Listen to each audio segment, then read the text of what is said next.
Hi guys, welcome back to my YouTube channel and welcome back to Everyone Has a Podcast, where we talk about anything, everyone and everything, trying to make sense of the nonsense around us and voicing out what you've been thinking about quietly. So today what we're going to be talking about is the taxi industry. I think I alluded to that in my last video, and I promised that I will do a sort of a follow-up. We can call it a follow-up, or just maybe try to give you an explainer as to how the taxi industry works in South Africa, why there's so much violence, and how it can be, can we say, improved, or maybe try to be regulated in some way, which is going to be very, very difficult. So the taxi industry is one of the most violent industry in South Africa. I am telling you, you can't just buy your taxi like a Toyota Quantum and put it on the road and decide for it to start transporting people. There is regulation in place, regulation by the government actually, that you need to follow to register with a licensed regulator that will give you a permit and all of those sort of things, but they don't necessarily work so easily. So you have the provincial regulatory entity that normally oversees the taxi industry in each provinces, and that's already quite a big red flag. I think this needed to be a national regulation, but I understand that provinces have different economical goals, and things may not necessarily work if it is regulated in a sort of, let's say, provincial oversight. So that is something that may have been one of the reasons why the taxi industry is not kind of a unified sort of regulation.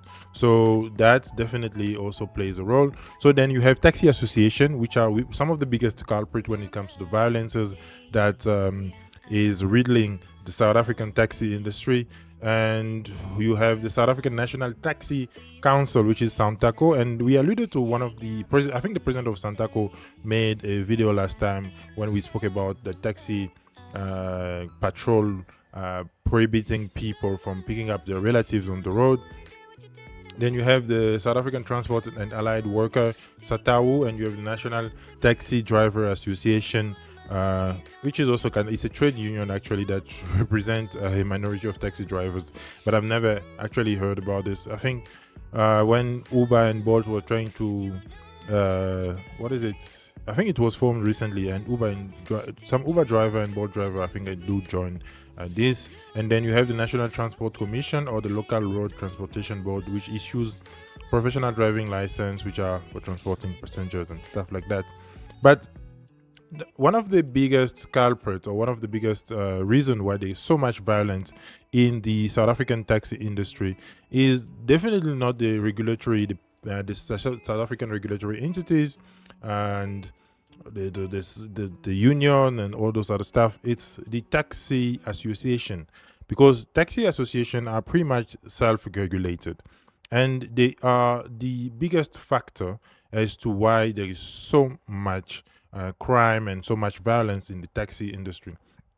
So maybe let's put it in terms of some of the reason why these are happening. And there is actually, this is what I could find, there is about 8 when I did my research and tried to compile some of the reason why the taxi industry is so powerful in South Africa, and why it's so hard to regulate it. So you have to understand that a lot of this association, let's, for example, the Faraday Taxi Association started in 1964, and that was peak apartheid.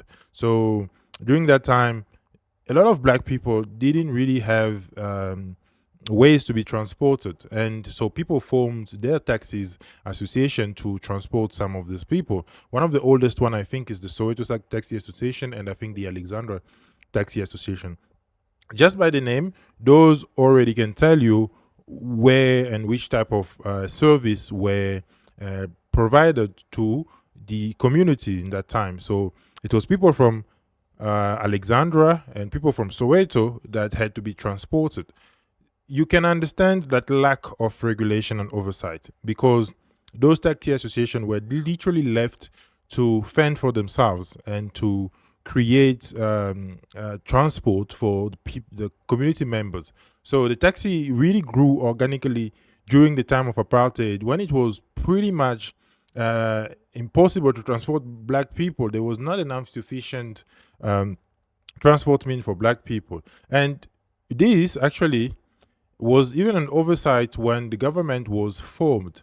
So it created that really informal and competitive market. So despite the post-apartheid attempt at regulating that, there is a lot of oversights that is still there. So, and that's the reason why some of these criminal elements are flourishing in the taxi industry.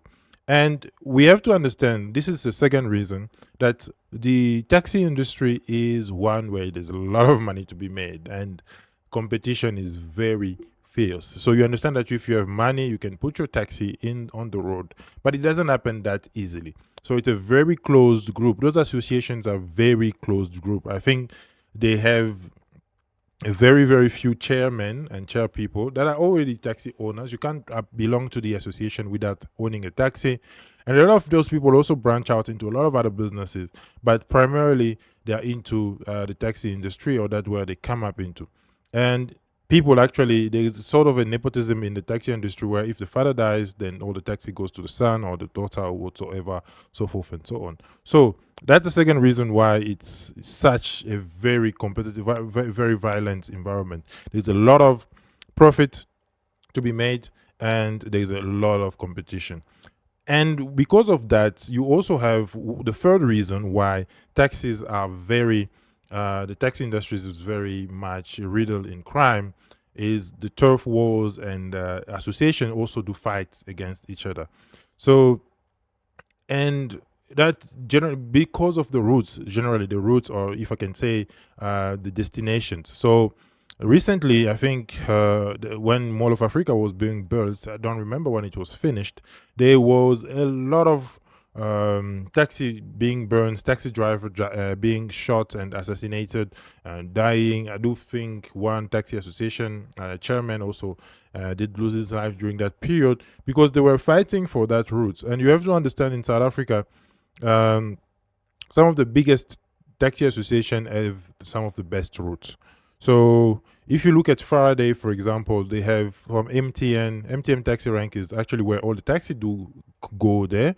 So you have Faraday that has the route. I see them. They go to Randburg a lot.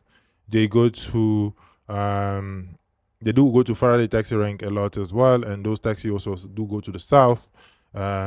They go to Rosebank as well. They pass by Rosebank. Jan Smart, you do the Faraday taxi rank.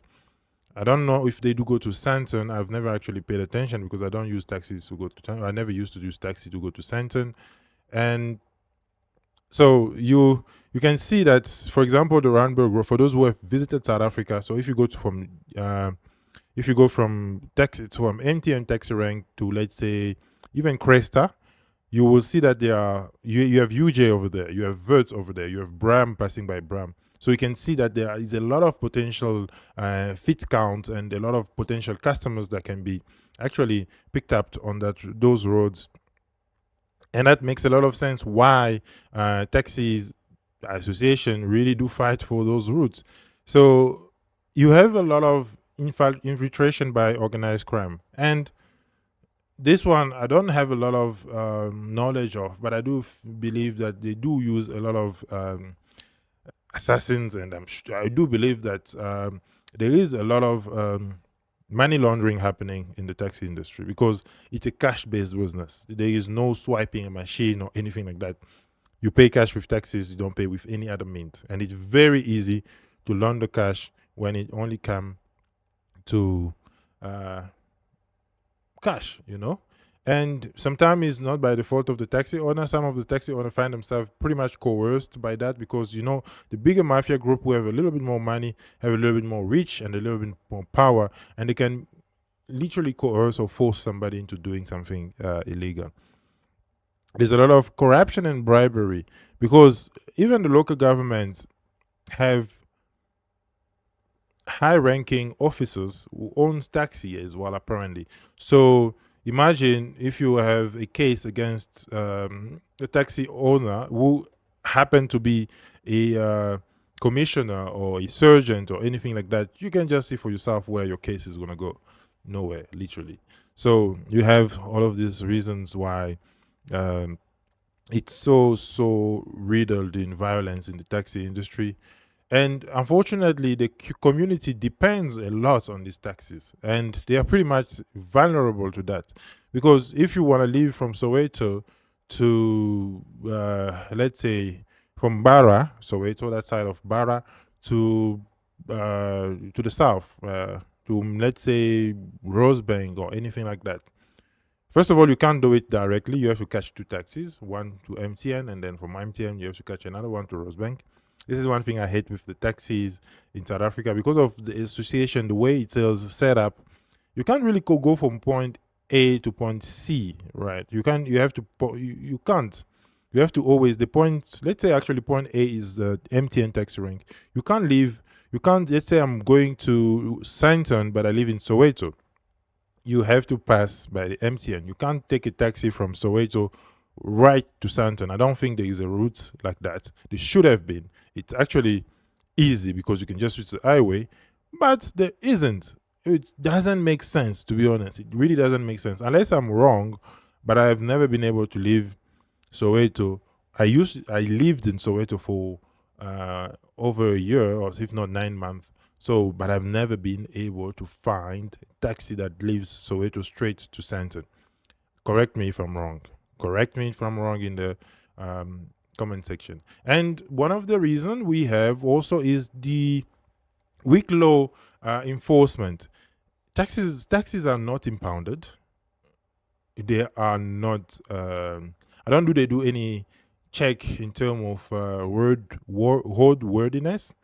They do not. I don't think they are regulated properly, and even metros are afraid of taxis because it's very hard to see that a taxi has been impounded because it's not worthy. You have a lot of skorokoro on the road, and we all know that. We used to use them. We use them sometimes, and you have a lot of. This is the eighth reason. Actually, this video is getting quite long. So you have one of the last reason I would say is you have unresolved socio-economic issues in South Africa because of the high unemployment rate and poverty. It makes the taxi industry very accessible for a lot of people and as a way to become a breadwinner. So a lot of taxi drivers are not also necessarily people that are trained to become a taxi driver. As long as you can drive, yeah, there is no customer sort of customer training, customer satisfaction training, because taxi drivers actually literally sometimes feel like they own your life for the amount of time you are in the taxi, because yeah, you are in the taxi and they will do however they feel like, especially when you're using the taxi, as we say in South Africa. Taxis in South Africa are different from taxis anywhere in the road. Anywhere in the road, the taxi is generally like a cab. They are called cab here in South Africa. Cab, Uber, e-railing, that's something else. That's another video for another day as well. But taxis, yeah, taxis here in South Africa are more like minibus. It's literally a minibus used as a taxi. And so, just to show you that there is a lack of regulation, it doesn't even tell you how many people should be in the taxi. The government tried to, during COVID, because of they try to minimize contact between people. They were like, okay, taxi have only to carry this six, I think it was six passenger.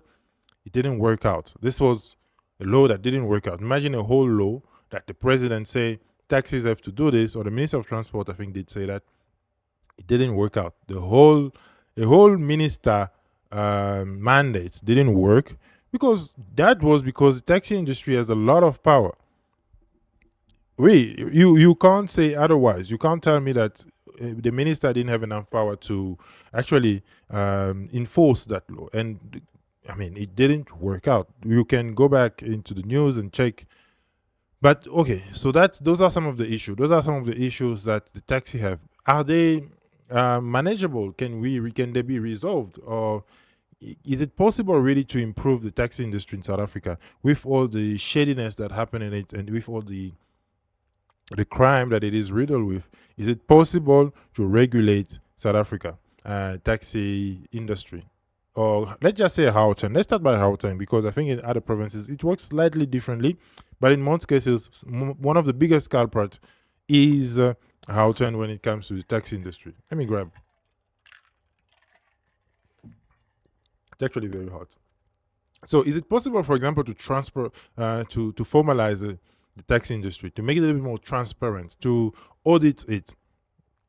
Those are some of the thorn points that really arises when we talk about this industry. Maybe before I go into like trying to have a regulation or try to have an oversight on the taxi industry and how can it be managed or can it be improved, let's talk about what it takes to become a taxi owner, or what it takes to have your taxi on the road, because in South Africa it doesn't work as anywhere else. I think it starts from the bottom up. It starts from the taxi association to the point where you can meet all those regulations, because those ones are just like licenses you need to pay for, so forth and so on. The prices are, you can find them online. So let's say you drive for today I have a taxi, or I have money to buy a taxi. I want to put it on the road. Personally, I can't. Even if I have millions, I just can't put my taxis on the roads. I I'm pretty much screwed. Let me just say it like that. So if you want to become a taxi owner, right, you need to join an association. I don't know if you can actually join an association with a fee. That is something that I can't confirm, but I can confirm you the other way to become a taxi owner in South Africa and how you need to do it. So first of all, you need to drive for somebody for a certain number of years. I think for some taxi association is about 8 to 10 years, and you can already imagine that. And if you're driving for the taxi owner, it's solely on that taxi owner responsibility to goodwill to promote you to becoming a taxi owner himself. But then you can't just be promoted to become a owner. You have to be able to afford a taxi. And in most cases, you have to afford it cash. But you understand some of those entry barriers that are very high. And that's why you see that in the taxi industry, it's generally the same people who've been there for years, or it's the same families that have been there for years that own the taxis and that are still operating on the same roads. So I'm driving, let's say, for Soweto or Faraday Taxi Association, and in most cases, there's this promotion for taxi association work in a similar way. So I have to drive for that person for about 8 to 10 years, if not more. Some people have been driving for the same person for 18 years without ever being promoted. You can just imagine that was like, we're in 2024, that was like since 2010, 2011. You can imagine that driving for the same person for that amount of years. And oh, actually, so the taxi industry works as like a weekly thing. So every week you have to bring back money to the boss. So it's about 900, I think. I don't know if it went up, but it's about 900 a week you bring back to the person, to the boss, depending on the car that you drive. I think the Skorokoro they buy is about 900, but I think the fees have gone up. I think now it's a bit more because the roads are open. I think it's about 2,000 that you should bring. I haven't been in touch with taxi drivers to ask a lot of those questions. I used to ask all of these questions all the time. That's why I'm talking about this subject. I do believe it with a little bit more confidence. So you drive for the person for about 8 to 10 years. That person has to decide to promote you, and upon being promoted, you have to be able to afford a taxi.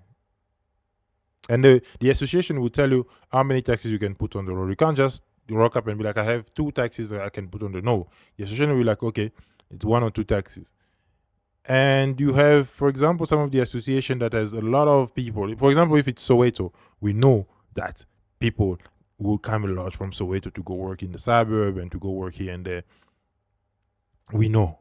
So you already, they know themselves that there is a lot of people, there's a lot of customers. You have to go to the taxi rank in the morning just to see. For example, you go to Barra taxi rank in the morning, there will always be a lot of people. You go to Jabulani, you're going to all these places. You can see how much money go around in this taxi association. But at the side where I live, there are not really a lot of taxi because a lot of people drive. So, but if you go to the popular area, like you go to town, Berea, Soweto, you go to Alexandra, you go to where is the Tembisa and all of those places. Kempton Park is what does have a lot of things around it where there are a lot of counter taxes. So you can see how much possible money is to be made there. And you understand why it's even harder for some of these taxi owners to promote their drivers. And driving for a certain person for more than 10 years is also not easy. I mean, even working for a company for 10 years, it's not easy. So imagine just doing it for taxi in the taxi industries. I'm not gonna go into like the crimes of like incabbies and all of the stuff that are associated with the taxi industry. That's definitely another video for another day. But now let's try to regulate the taxi industry. Let's say government today say like, okay, stop taxi. We're going to put a clamp on it. We're going to be able to regulate it. First of all, I'm just going to tell you this is going to fail. It will definitely not work. I think the government won't be able to take back control of the taxi industry. But if they were to, what could they do? First thing, they can strengthen the regulation, make it a little bit harder, and have a big oversight on the taxi industry. They need to make this industry a bit more formal. It's not going to work. But in other countries, the taxis are very, very well regulated. Yeah, maybe some of those are first world country where you need a permit, when you need to renew your permit every year, when you need to do an inspection of your car, and all of those things. A second thing that they can do is address these taxi violence and turf wars. And it's very hard because the war in the taxi industry and its violences are just like very, very hard to address because it implies a lot of resources, and we know government doesn't want to fork out a lot of resources when it comes to clearing up issues. So maybe try mediation and try setting up routes. The biggest difficulty is actually here because if the government has to put its hands into like the taxi industry, it will means that they have to regulate the routes and be like, okay, taxi, this association uses this route. It's pretty much impossible. Let's just say maybe they need to work on the laws, improve the laws. And maybe one of the biggest thing, it has worked in Cape Town. This has worked in Cape Town, and I do believe it can actually work this side in Joburg if they've tried, but I don't think it has been working. Let's just talk about Rea Vaya. Rea Vaya is an alternative taxi solution that in Cape Town they have My City, in Joburg they have Rea Vaya. And I haven't seen a lot of Rea Vaya actually, to be honest. I don't know. They have had a lot of issue, Rea Vaya. They've really, really had a lot of issue, but it is very cheap. I remember this at the time I stayed in Marvel, if not Marvel, or so I used Rea Vaya to go to Soweto, and that was a very smooth ride, and I didn't actually know you could do that, and it was very cheap. I think it was about 8 rand. But if I was to use a taxi, I would have had to leave Auckland Park, go to Bree, and from Bree go to Soweto. With Rea Vaya, I didn't have to go to do all that journey, and I don't even know if that line still exists. I know some lines have been very difficult to get the taxi goings. I think taxi going to Ebro have not been operated properly because they've destroyed the station by Ebro. And in most cases, you find that it's some of those taxi associations that are destroying this because Rea Vaya is literally chipping into their profits. But it's a very good solution for the population, right?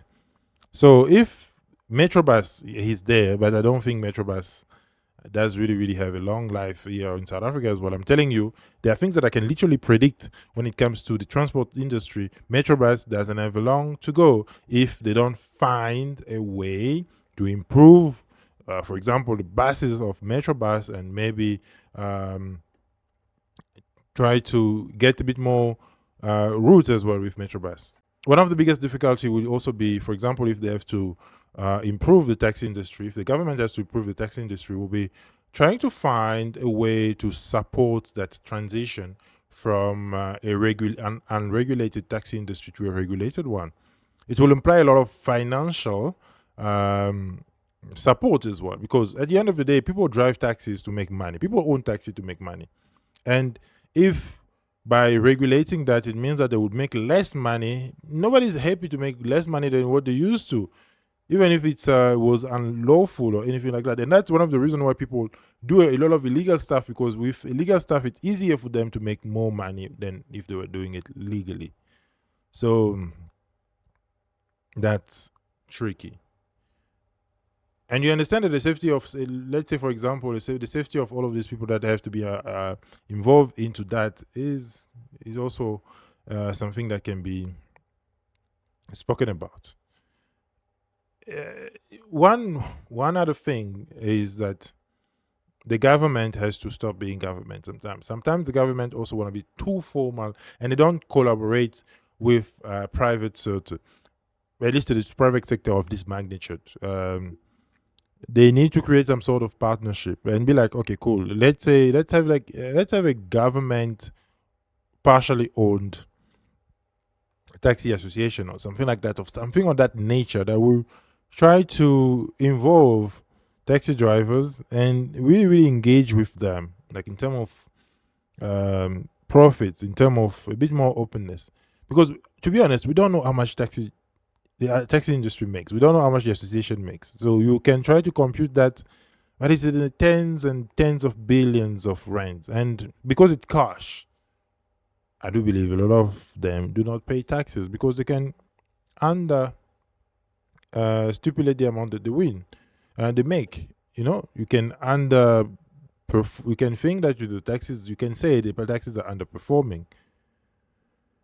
We all know that. And this has always been something that I've had in my mind. I even wrote a book about it, and I haven't finished the book yet. Probably I'll be talking about the book as well on my channel here.